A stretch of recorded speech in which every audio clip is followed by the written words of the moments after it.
बड़ी मज़ेदार सी बात मेरे घर में होती है। मेरा बेटा मुझसे कहता है कि 2 दिन से मैं बहुत एक्टिव फ़ील कर रहा हूँ, बहुत एनर्जेटिक फ़ील कर रहा हूँ।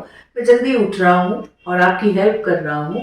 आप अपना ऑफ़िस रीसेटल कर रहे हो, उसमें मैं आपकी जो हेल्प करने के लिए इधर-उधर भागता-दौड़ता रहता हूँ, तो उससे मेरा काम में फ़ोकस बढ़ रहा है।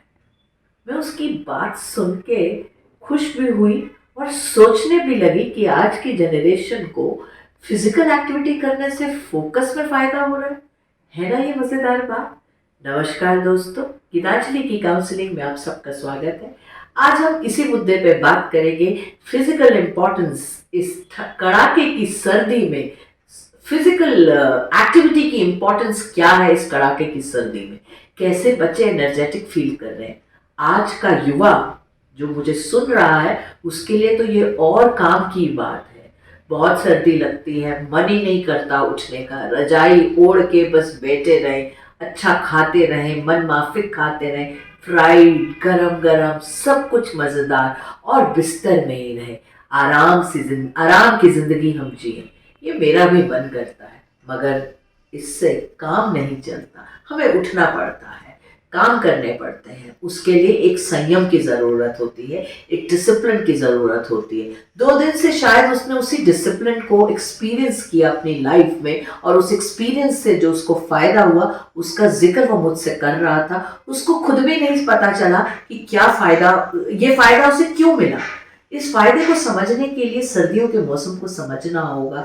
जब धूप कम, जब सूरज बहुत थोड़ी देर के लिए निकलता है, जब एक अंधेरा सा छाया रहता है, सुबह और शाम का अंतर कम हो जाता है, हमें एक सुबह एक लंबी सी शाम के जैसे लगती है जो सीधा रात में ढल जाती है। सुबह का एहसास कम होता है, उजाला अपने आसपास कम दिखता है, तो बॉडी सुस्त हो जाती है, हमारे बॉडी की रिदम्स चेंज हो जाती है, हार्मोन्स की रेगुलेशन बदल जाती है। इससे एक स्लोनेस आ जाती है, एक सुस्ती का एहसास हो जाता है, एक डिसइंटरेस्ट का एहसास होता है, मन नहीं करता कुछ भी करने का, और हम लेजी हो जाते हैं, फोन पे लगे रहते हैं, स्क्रोलिंग्स करते रहते हैं, व्हाट्सएप चैटिंग करते रहते हैं, लोगों को की रील्स देख देख के वो कहाँ गए हैं, क्या कर रहे हैं, क्या मजा कर रहे हैं, ये सब सोच के अपने बारे में मायूस भी हो जाते हैं, कुछ हीन भावना भी आ जाती है। और इतना जब गैजेट के साथ रहते हैं तो कहीं ना कहीं अटेंशन इश्यूज भी आ जाते हैं। तो इन सब चीज़ों से अपने आप को बचाने के लिए बहुत ज़्यादा ज़रूरी है कि आप अपनी लाइफ में एक रूटीन बनाएं।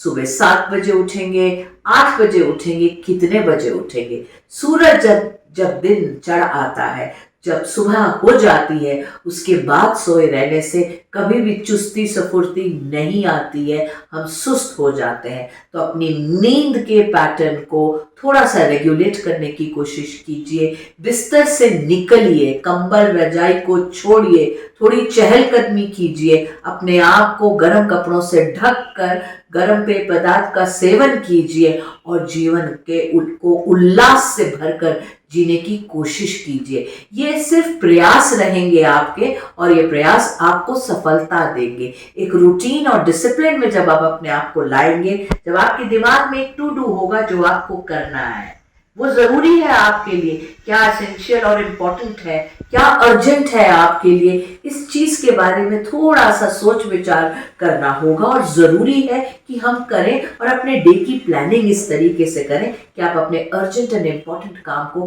खत्म करते हैं, पोस्टपोन नहीं करते। आज नहीं कल, कल नहीं परसों, परसों नहीं तो बरसों। बस इस लपेट में नहीं आना है, आज का काम अभी करना है, अभी खत्म करना है। और जो जो आप छोटी छोटी चीजें खत्म करते चले जाएंगे तो देखिए कितनी वाव फीलिंग आती है, कितना खुशी का एहसास होता है। सेंस ऑफ अकम्पलिशमेंट जो है वो आपके अंदर इतनी ज्यादा मोटिवेशन लाती है कि आप और काम करने के लिए एनर्जेटिक हो जाते हैं। समय पर सोना है, समय पे जागना है, अच्छा घर का खाना खाना है, और फिजिकल एक्टिविटी में इंडल्ज करना है, चाहे वो सैर करना है, दौड़ना है, बैडमिंटन खेलना है, बास्केटबॉल खेलना है, साइकिलिंग करनी है, फुटबॉल खेलना है, कुछ तो करना है। और कुछ नहीं तो घर में माता पिता के कुछ काम कर दीजिए, कुछ सामान लेने चले जाएं, पैदल जाएं, साइकिल पे जाएं, गाड़ी से कम जाएं। शारीरिक स्वास्थ्य के साथ मानसिक स्वास्थ्य का ध्यान रखना भी बहुत जरूरी है। और मानसिक स्वास्थ्य के लिए मुस्कुराने की कोशिश कीजिए, मुस्कुराते हुए जीवन को जीने की कोशिश कीजिए। हर रात की सुबह होती है, हर अंधेरे के बाद सूरज उगता है, ये हम प्रकृति से सीख रहे हैं, देख रहे हैं अपने इर्द गिर्द। बस इसी उम्मीद को अपने दिल में बसाकर इस सर्दी को भी जी लेंगे और जीवन के कष्ट को भी, मुश्किलों को भी जी लेंगे, और फिर आपकी समस्याओं का समाधान धीरे धीरे होगा। कुछ कदम चलेंगे तो आगे का राह नजर आएगी, आगे की राह नजर आएगी तो मंजिल तक जरूर पहुंचेंगे। बस इसी उम्मीद, इसी विश्वास के साथ और इसी प्रेरणा के साथ मैं आप सबसे अलविदा लेती हूँ। नमस्कार दोस्तों। हमारे चैनल आई ऑफ ट्रुथ को सब्सक्राइब कीजिए YouTube पर, इसे फॉलो कीजिए Facebook पर, Instagram पर, Twitter पर और कू पर। हमारे चैनल के बारे में फीडबैक देने के लिए हमें मेल कीजिए ioftruth.6@gmail.com पर।